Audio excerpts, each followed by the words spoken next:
नमस्कार, आप देख रहे हैं एचएनएन न्यूज। मैं हूं आपके साथ उन्नति भटनागर। इस खास बुलेटिन में बात करेंगे 3 महत्वपूर्ण और बड़ी खबरों के बारे में। जहां पहली खबर, जी राम जी बिल लोकसभा के बाद अब राज्यसभा में भी ध्वनि मत के साथ पारित हुआ है।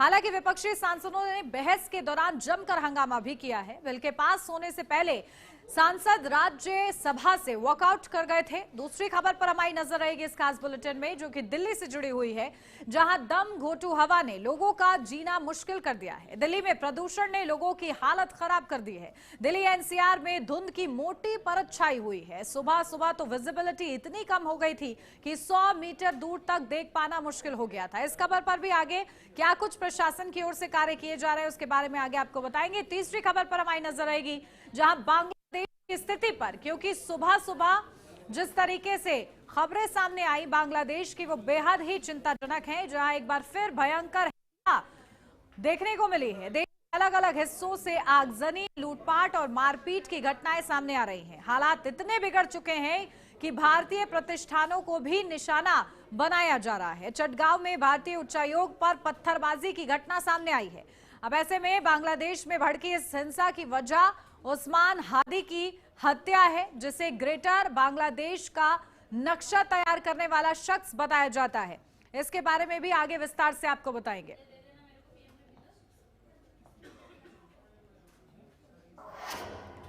खबरों में बढ़ेंगे आगे, लेकिन उससे पहले नजर डालते हैं इस वक्त की हेडलाइंस पर।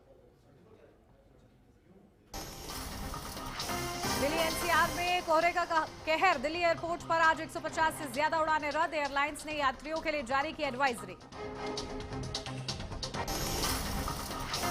संसद के शीतकालीन सत्र का समापन। लोकसभा और राज्यसभा की कार्यवाही अनिश्चितकालीन तक के लिए स्थगित। जया बच्चन और प्रियंका चतुर्वेदी ने टीएमसी के प्रदर्शन में लिया हिस्सा। मुख्यमंत्री योगी आदित्यनाथ का बड़ा बयान। कहा, अब यूपी दंगा मुक्त हो गया है, पहले यूपी दंगे के लिए जाना जाता था।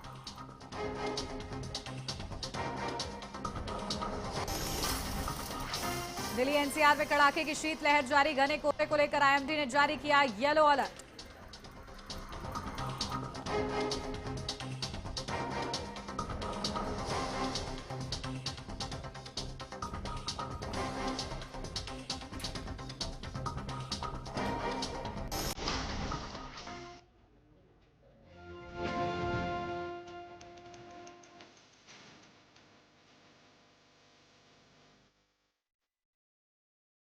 और अब खबरों की बात करेंगे विस्तार से। जहां पहली खबर, क्योंकि संसद में गुरुवार देर रात राज्यसभा से वीबी राम जी बिल पास हो गया है। हालांकि विपक्षी सांसदों ने बहस के दौरान जमकर हंगामा किया। बिल के पास होने से पहले सांसद राज्यसभा से वॉकआउट कर जाते हैं।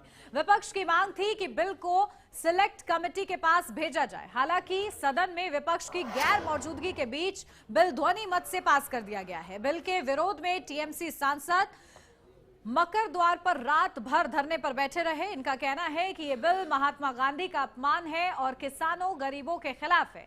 वहीं कृषि मंत्री शिवराज सिंह चौहान ने राज्यसभा में कहा कि मैं विपक्ष से उम्मीद कर रहा था कि वे अच्छी बहस करेंगे, लेकिन उन्होंने केवल बेवजह के आरोप लगाए हैं। कांग्रेस अध्यक्ष मल्लिकार्जुन खड़गे ने कहा था कि मैं अपनी मां की और भारत माता की कसम खाकर कहता हूं कि ये बिल गरीबों की भलाई के लिए नहीं है। इससे पहले बुधवार को लोकसभा में यह बिल 14 घंटे तक चली बहस के बाद ध्वनिमत से पास हुआ था। वहीं शीतकालीन सत्र के आखिरी दिन संसद के दोनों सदन बिना किसी कार्रवाई अनिश्चितकाल के लिए स्थगित कर दिए गए हैं।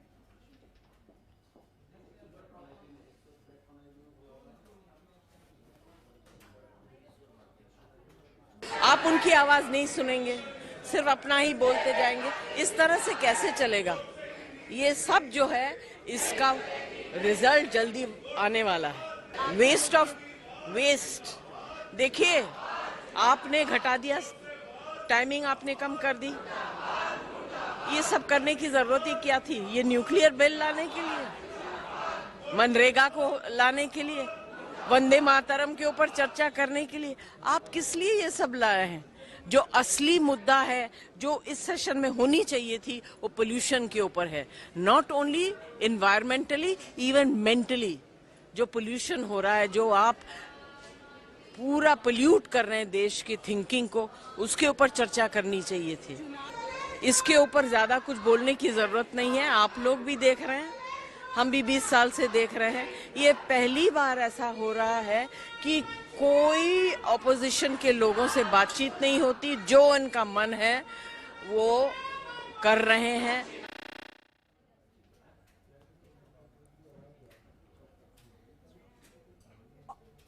तो देखिए, जी राम जी बिल अब राज्यसभा से भी पास हुआ है और इसको लेकर सियासत जमकर रात भर देखने को मिली है, जहां प्रदर्शन किया गया है और टीएमसी ने अपने मुखर तौर पर बात रखी है और इस बिल को यह बताया जा रहा है कि ये किसान विरोधी है और किस तरीके से इस बिल से किसी का फायदा नहीं हो रहा है, इस बात का आरोप लगातार विपक्ष की ओर से लगाया जा रहा है।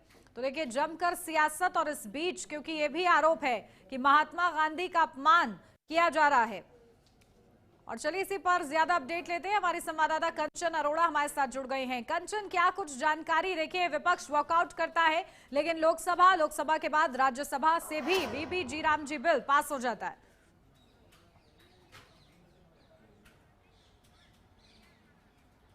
जी बिल्कुल, देखिए थोड़ी सी जल्दबाजी इस तरीके से कल ही अगर हम बात कर ले तो 18 दिसंबर को ही कल ही लोकसभा से भी इस बिल को पेश करके पास कर दिया गया, क्योंकि सभी सांसदों को व्हिप जारी कर दिया गया था। और उसके बाद पहले यह कहा गया कि शाम 5 बजे पॉल्यूशन को लेकर के सदन के पटल पर चर्चा की जाएगी, लेकिन अचानक से पॉल्यूशन के मुद्दे को हटा करके इसको देर रात राज्यसभा में भी पेश करके पास कर दिया गया। जाहिर सी बात है कि जब इतनी जल्दबाजी में कोई चीजें की गई तो विपक्ष की तरफ से लगातार इस बिल का विरोध तो किया ही जा रहा था। महात्मा गांधी के नाम को हटाने को लेकर के लगातार इसका विरोध किया जाता है, लेकिन रात 12 बजे से लेकर के आज दोपहर 12 बजे तक टीएमसी सांसदों की तरफ से संसद भवन के मकर द्वार पर लगातार उन लोगों ने अपने विरोध को वहां पे दर्ज भी किया। लेकिन उसके बावजूद लोगों को यह उम्मीद थी कि आज शायद प्रदूषण को लेकर सदन के पटल पर चर्चा की जाएगी, जो कि दिल्ली की सबसे गंभीर समस्या बनी हुई है।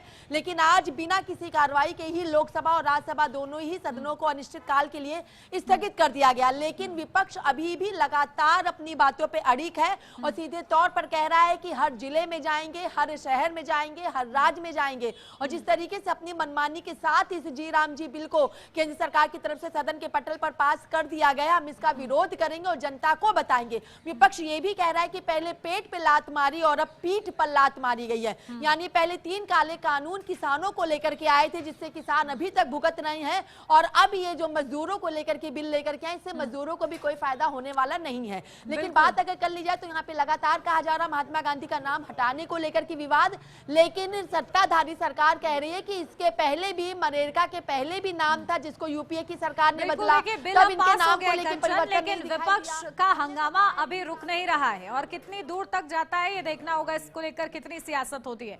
ठीक है, बहुत शुक्रिया कंचन आपका तमाम जानकारी के लिए। और अब बढ़ेंगे आगे। दिल्ली वालों की शुक्रवार की सुबह भी जहरीली हवा के साथ हुई है। दिल्ली में आज का औसत 400 के पार दर्ज किया गया है। एक्यूआई बेहद ही खतरनाक स्थिति में है, उसमें भी कोहरे की मार पड़ रही है। दिल्ली में बढ़ते प्रदूषण को देखते हुए सरकार की तरफ से कई पाबंदियों का ऐलान किया गया था। सरकार के आदेश के बाद गुरुवार को दिल्ली में नो पीयूसी नो फ्यूल अभियान के तहत करीब 3746 से अधिक वाहनों का चालान किया गया। दिल्ली ट्रैफिक पुलिस और परिवहन विभाग की संयुक्त टीमों ने अभियान के पहले दिन राष्ट्रीय राजधानी में प्रवेश के प्रमुख बिंदुओं पर लगभग 5000 वाहनों की जांच की है। तो देखिए, घने कोहरे ने जहां एक तरफ राजधानी को डरा दिया है, तो वहीं वायु गुणवत्ता बेहद ही खराब श्रेणी में पहुंच रही है। एक्यूआई के रेड जोन में राजधानी है इस वक्त और कोहरे का रेड अलर्ट खतरनाक और लगातार ये खतरा दोगुना होता हुआ नजर आ रहा है, क्योंकि स्मॉग भी है, फॉग भी है। और आप इसकी वजह से देखिए सड़कों की क्या हालत है कि जहां पर विजिबिलिटी बेहद कम हो चुकी है, आपको 100 मीटर का भी देखना मुश्किल हो जाएगा। और ऐसी स्थिति है, और इस स्थिति के बावजूद क्योंकि देखिए दिल्ली सरकार की ओर से कई आदेश बीते दिनों जारी किए गए हैं जिनका पालन भी हो रहा है ग्राउंड जीरो पर, लेकिन उससे भी राहत मिलती हुई नहीं नजर आ रही है दिल्ली वासियों को। तो देखिए, एक्यूआई के रेड जोन में इस वक्त राजधानी है, जहां एक्यूआई के रेड जोन में दिल्ली आनंद विहार का एक्यूआई 442 दर्ज किया गया है, जो कि खराब श्रेणी में आता है। और देखिए किस तरीके से वायु गुणवत्ता खराब होती जा रही है, जहरीली होती जा रही है। लोगों के लिए सांस लेना भी अब दिल्ली में, देश की राजधानी दिल्ली में दूभर होता जा रहा है। आईटीओ में 409 दर्ज किया गया है। तो देखिए ये AQI दर्ज किया जा रहा है। जहांगीरपुर का AQI 401 दर्ज किया गया है और इसी वजह से AQI रेड जोन में है। तो RK पुरम 447 दर्ज किया गया और इसी के साथ पंजाबी बाग का अगर जिक्र करें तो 418 दर्ज किया गया AQI, बेहद ही खराब श्रेणी में। तो विवेक विहार 442 दर्ज किया गया है, विवेक विहार का AQI। तो देखिए आई बैंड दिल्ली बेहाल, AQI के रेड जोन में दिल्ली है और लगातार दिल्ली बेहाल होती हुई नजर आ रही है।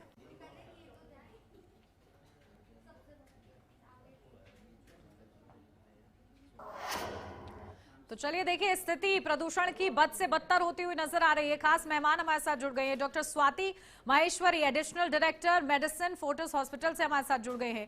डॉक्टर स्वाति जी, बहुत स्वागत है आपका। और देश में जिस तरीके से देश की राजधानी खास तौर से प्रदूषित हो चुकी है, ऐसे में मरीजों की संख्या भी बढ़ गई है क्योंकि इस पोल्यूशन की वजह से लोगों को तरह तरह की दिक्कतें हो रही हैं।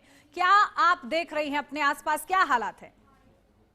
देखिए, जहाँ ये बात आपको पता ही है कि जिस तरह से जब प्रदूषण बढ़ता है, खास तौर से जब हम हवा के प्रदूषण की बात करते हैं, तो जिन लोगों को पहले से सांस की समस्याएं होती हैं, अस्थमा के मरीज हैं, COPD के हैं, ब्रोंकाइटिस के हैं, एलर्जी के मरीज हैं, इन सब लोगों की जो सांस की दिक्कतें होती हैं वो बढ़ जाती हैं। और ऐसी स्थिति में हम इमरजेंसी में ज्यादा ऐसे मरीजों को आते हुए देखते हैं जिनको कि इस तरह की बीमारियां नहीं है और अब उन्हें सांस लेने में दिक्कत हो रही है, जो है घर पे रह करके भी ठीक नहीं हो पा रहे हैं। तो एक तो ये होता है। दूसरा, क्योंकि इसमें पार्टिकुलेट मैटर 2.5 रहता है, वो हार्ट अटैक की संभावनाएं भी बहुत बढ़ा देता है। तो इसकी वजह से हार्ट अटैक के जो मामले होते हैं वो भी ज्यादा सामने आते हैं। तो और साथ ही इसके लॉन्ग टर्म इफेक्ट्स भी हैं। तो देखिए, एक तरफ ये है कि शॉर्ट टर्म इफेक्ट्स होंगे, इमीडिएट इफेक्ट्स होते हैं जो कि लोगों पर हम देखते हैं, बच्चों में एलर्जीज वगैरह ज्यादा होती है, ऐसे वक्त में इन्फेक्शन होने के चांसेस बढ़ जाते हैं क्योंकि जो है लंग्स जो है वो उतने अच्छे से फाइट नहीं कर पाती हैं इन्फेक्शंस वगैरह से।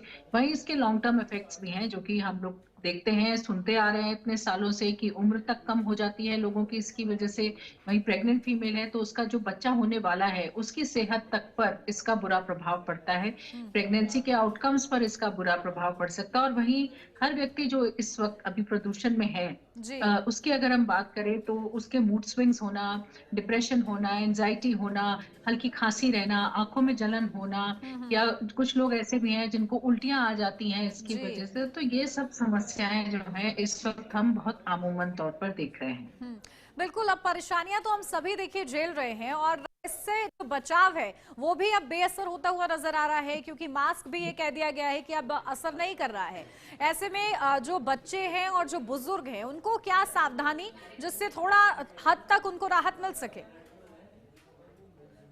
बिल्कुल, देखिए, सबसे पहले तो ये तो बहुत ही जरूरी है कि जब भी हम बाहर निकले तो कोई साधारण मास्क नहीं, आपको N95 मास्क लगा करके बाहर निकलना होगा। कई सारे लोग कपड़ों के मास्क या इस तरह के मास्क का इस्तेमाल करते हैं जो कि प्रदूषण के लिए जो है सक्सेसफुल नहीं है, उसमें उसको कोई इससे राहत नहीं मिलने वाली है। तो ये बात आपको ध्यान रखनी होगी। दूसरा, जिस वक्त पर प्रदूषण अपनी चरम सीमा पर होता है, AQI लेवल बहुत ज्यादा खराब होता है, उस वक्त बाहर बच्चों को खेलने नहीं दें। उस वक्त जो है बड़े बुजुर्ग खासतौर से जो वॉक वगैरह करने के लिए जाते हैं, एक्सरसाइज के लिए जाते हैं, उन्हें भी इस बात का ध्यान रखना होगा कि ऐसे वक्त पर हम बाहर नहीं निकलें क्योंकि उस वक्त प्रदूषण के तत्व बहुत ज्यादा होते हैं, तो उनके लिए ज्यादा खतरनाक है। साथ ही जो लोग रनिंग, जॉगिंग वगैरह करते हैं उन्हें भी ये देखने की जरूरत है कि इस वक्त घर के अंदर एक्सरसाइजेस करें तो वो कहीं बेहतर होगा। आप घर में जो है एयर फिल्टर्स का इस्तेमाल कर सकते हैं, HEPA फिल्टर्स वाले एयर फिल्टर्स का इस्तेमाल कीजिए जो कि प्रदूषित तत्वों को कुछ हद तक घर के अंदर जो वातावरण है उसको सुरक्षित कर सकते हैं, उसको बेहतर बना सकते हैं।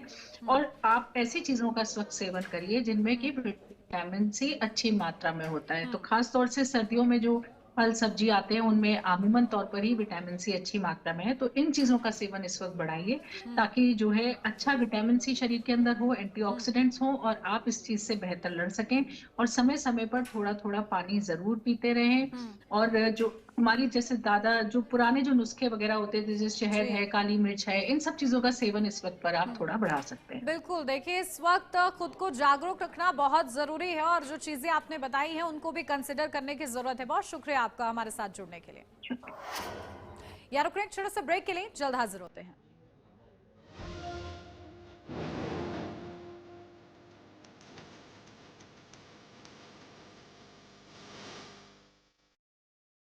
जॉइंट पेन के लिए डॉक्टर ऑर्थो ऑयल के अमेजिंग रिजल्ट सबको पता है, पर क्या आपको पता है कि पुराने और ज्यादा बिगड़े दर्द के लिए डॉक्टर ऑर्थो ऑयल के साथ साथ डॉक्टर ऑर्थो कैप्सूल्स को भी रेगुलर यूज करना चाहिए। ये कोई टेम्पररी पेन किलर नहीं, आयुर्वेदिक औषधि है। मुल्तानी घोका कॉफ सिरप, इसके तुलसी जैसे गुणकारी तत्व तुरंत असर दिखाएं और खांसी को कहें गुड बाय। मुल्तानी घोका कॉफ सिरप। क्या आप दुबले पतले कमजोर हैं, आपकी सेहत नहीं बनती, भूख कम लगती है, वजन नहीं बढ़ता? दरअसल मेन बात खाना पीना खाना नहीं है, मेन बात है खाया पिया लगना। और अगर खाया पिया लगेगा ही नहीं तो आपकी सेहत बनेगी कैसे?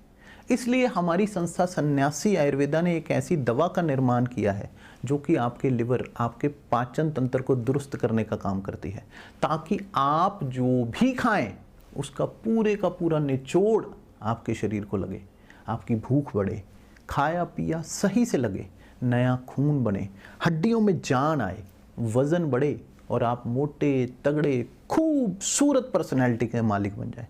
सिर्फ 655 रुपए की पूरे 1 महीने की दवा होती है और आप इसे घर बैठे 011-45454545 पर फ़ोन करके दवा मंगवा सकते हैं।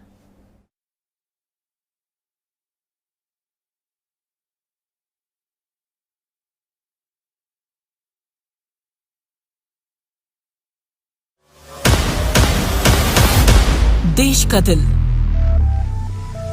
राजनीति का केंद्र और खबरों का सबसे बड़ा मैदान।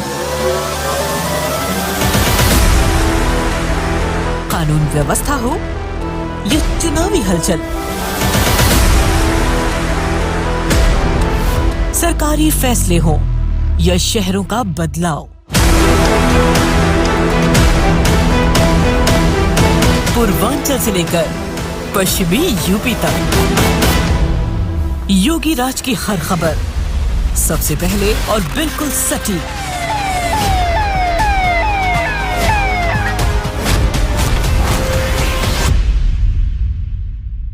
क्योंकि जब यूपी बोलता है तब पूरा देश सुनता है। किसी अपराधी और किसी माफिया की हैसियत नहीं जो सिर उठा करके सड़कों पर चल सके। HNN न्यूज पर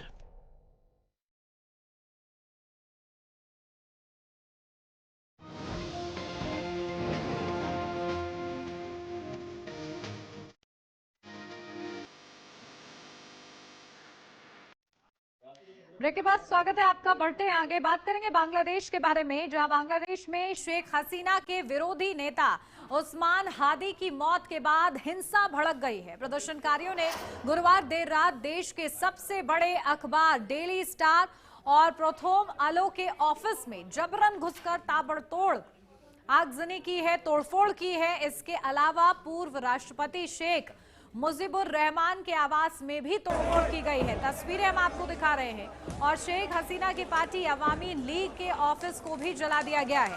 उस्मान हादी शेख हसीना के खिलाफ जुलाई 2024 में हुए छात्र आंदोलन के प्रमुख नेताओं में से एक थे। उन्हें 12 दिसंबर को चुनाव प्रचार के दौरान सिर में गोली मारी गई थी। इसके बाद उन्हें बेहतर उपचार के लिए सिंगापुर ले जाया गया। 6 दिन बाद उनकी मौत हो गई। जानकारी के मुताबिक बांग्लादेश में धर्म का अपमान करने के आरोप में एक हिंदू युवक को पीट कर मार डाला। इसके बाद उसके शव को नग्न करके एक पेड़ से लटकाकर आग लगा दी गई। पुलिस ने मृतक की पहचान दीपू चंद्र दास के रूप में की है।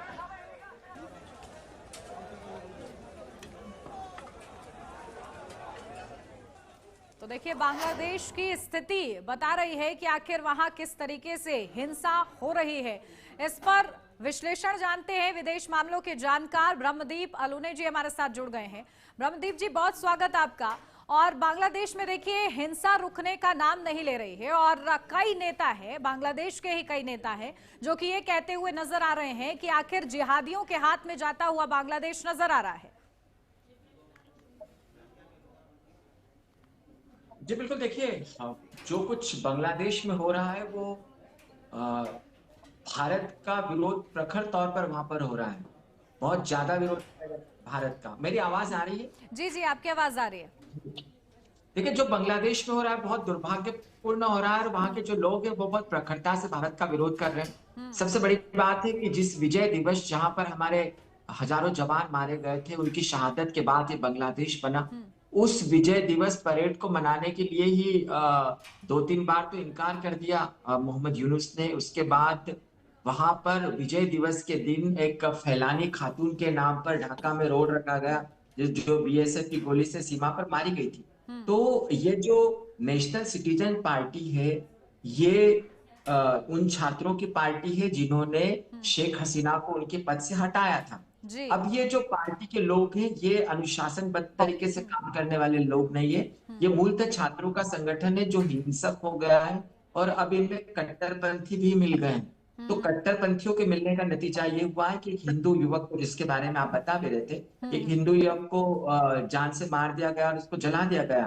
तो कुल मिलाकर बांग्लादेश जो है वो गृह युद्ध की कगार पर है, कट्टरपंथियों के हाथों में खेल रहा है। वहां पर कोई संभावना लगती नहीं है कि फरवरी में शांतिप्रिय तरीके से चुनाव होंगे। और सबसे बड़ी बात है, दुर्भाग्य इस बात का भी है कि वहां पर मोहम्मद यूनुस से ये अपेक्षा थी कि वो सभी पार्टियों के बीच का रास्ता निकालेंगे। वो उस रास्ते पर नहीं चलेंगे जिस पर शेख हसीना या खालिदा जिया चला करती थी। उनका काम था कि वो मध्य मार्ग अपनाते, सारी राजनीतिक पार्टियों के साथ बैठते, देश में शांति स्थापित करते, लेकिन वो ऐसा करने में नाकामयाब रहे।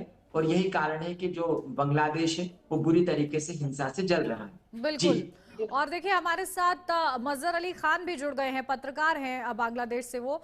मजहर, क्या तस्वीरें आप देख रहे हैं बांग्लादेश के अंदर? खाने आखिर हो क्या रहा है? एक छात्र नेता की हत्या की जाती है तो हिंसा हो जाती है। इससे पहले हम लोगों ने देखा था किस तरीके से युवा सड़कों पर उतरे थे। क्या हो रहा है इस वक्त? एक्चुअली आपको ये बता दें कि 2 महीने बाद जो इलेक्शन आ रहा है बांग्लादेश पे, उन इलेक्शन की कुछ बिफोर इलेक्शन इफेक्ट चल रहा है। ये एक इशू है। एक इशू है हादू जो था, वो यूथ लीडर जिसकी अनटाइमली मौत के कारण जो किलर्स थे, दोनों किलर्स के ये अफवाह है कि दोनों किलर्स भारत पे घुस गए हैं। उधर स्टूडेंट और जनरल पब्लिक का डिमांड है कि वो दो किलर जो भारत में छुपा हुआ है, उन दोनों को बांग्लादेश पे वापस भेज दिया जाए। और जो आपने तीसरे एक इशू मेंशन किया कि एक युवा को पीट के मार दिया गया, तो ये युवा के इशू और इलेक्शन के इशू और हादी के इशू ये थोड़ा अलग है। क्योंकि युवा के विरुद्ध पे जो आरोप है, उन्होंने हजरत मोहम्मद मुस्तफा सल्लल्लाहु अलैहि वसल्लम जो है, हमारा नबी जो है, उनके बारे में कुछ बुरा भला बोला। इसलिए एक मॉब की दौरान उनकी हत्या हुआ। दोनों ही हत्याएं is not accepted by anyone. कोई भी मौत, कोई भी जिंदगी चला जाए, दैट इज नॉट एक्सेप्टेड। तो मैं जो बता रहा हूँ कि अब देखिए ये जो प्रोटेस्टर्स है, इन लोगों के प्रोटेस्ट के जो रीजन है, हादी की किलर्स जो है उनको भारत सरकार बांग्लादेश पे भेज दिए, ये एक डिमांड है। यूनुस सरकार पे उनकी प्रेशर चल रहा है कि वो जल्दी से जल्दी हादी का जो किलर्स है उनको देश पे वापस लौटा के उनके लॉ एनफोर्समेंट डिपार्टमेंट के मजहर, देखिए अब 2 सवाल हैं। एक तो लोकतंत्र की बहाली कैसे होगी, कब तक हो पाएगी, क्योंकि स्थिति बेहद ही ज्यादा अस्थिर वहां पर नजर आ रही है। और दूसरा ये है कि मीडिया सेंटर्स को भी क्योंकि निशाना बनाया जा रहा है, तो ऐसे में अब क्या हो रहा है? कुछ कंट्रोल करने के लिए कुछ मेजर्स वहां पर अपनाए जा रहे हैं क्या? कंट्रोल की जो बात आप बता रहे हैं गवर्नमेंट की ओर से, कल जो शनिवार है नेशनल मॉर्निंग डे घोषणा किया हादी के इंतकाल के इशू पे।